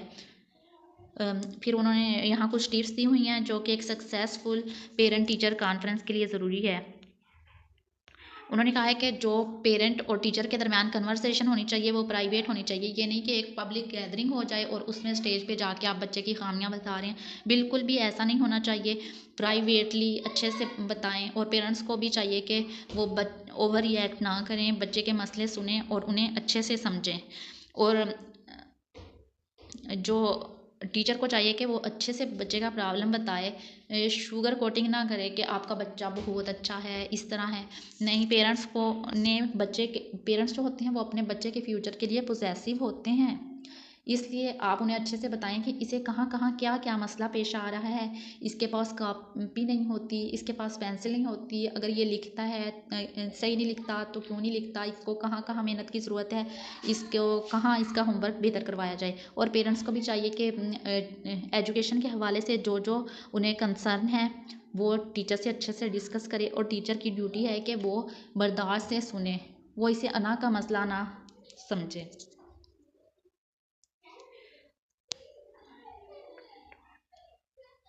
यहाँ कुछ डू एंड डोंट्स हैं जो पेरेंट टीचर मीटिंग के लिए इम्पोर्टेंट हैं। उन्होंने कहा है कि टीचर को चाहिए कि वो बच्चे के पेरेंट्स से बहुत अच्छे तरीके से मिले और पेरेंट्स को क्लासरूम में ना लेके जाए कि वो पूरे क्लासरूम के सामने बच्चे की इंसल्ट हो रही है, ये काबिल कबूल नहीं है। अच्छे तरीके से ड्रेस अप होके जाएं और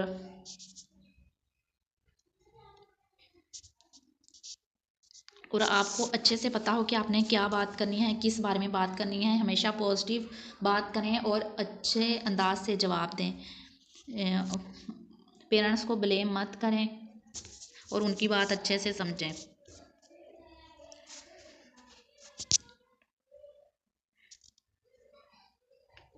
और जो पेरेंट टीचर मीटिंग का टाइम हो वो अच्छे से मशवरा करके रखा जाए जिसमें पेरेंट्स भी इजीली पहुंच सकें और आप भी अच्छे से ब्रीफ कर सकें। ये आपको ये सब बातें बहुत अच्छे से बताएं। आप लोगों ने बहुत सी पेरेंट टीचर मीटिंग भी अटेंड की होंगी। Overcoming the linguistic barriers, communication के मुख्तलिफ ज़रिए होते हैं और इनके दरमियान जो आने वाली रुकावटें हैं उन्हें कैसे दूर किया जाए। तो इसके लिए जो उन्होंने सजेशंस दी हुई हैं वो ये है कि हमें आहिस्ता बोलना चाहिए और क्लियरली बात करनी चाहिए और अगर हमें कुछ समझ नहीं आया तो क्लैरिफिकेशन के लिए पूछ लेना चाहिए और ईडियम्स को अवॉइड करना चाहिए। जैसे कि उर्दू ज़ुबान में भी बहुत से मुहावरे यूज़ किए जाते हैं और अक्सर लोगों को समझ नहीं आती। इसी तरह अगर हम इंग्लिश में भी बात करें तो भी हमें ईडियम से परहेज़ करना चाहिए। स्लैंग लैंग्वेज को अवॉइड करना चाहिए, यानी एब्रीवेशन यूज़ नहीं करना चाहिए। सीधी सीधी बात करनी चाहिए और स्पेसिफिक बात करें, क्लियर बात करें और शॉर्ट बात करें। अपना जो मीडियम है कम्युनिकेशन का उसे इफ़ेक्टिवली चूज़ करें। अगर आप उर्दू में बात कर रहे हैं तो उर्दू में बात करें, अगर आप इंग्लिश में बात कर रहे हैं तो इंग्लिश में बात करें। डिफरेंट वर्ड्स को बार बार इस्तेमाल ना करें और बी पेशेंट, मतलब बर्दाश्त से काम लें, तहम्मुल से काम लें। अगर कोई आपसे बार बार बात पूछ रहा है तो आप उसे बार बार आंसर करें।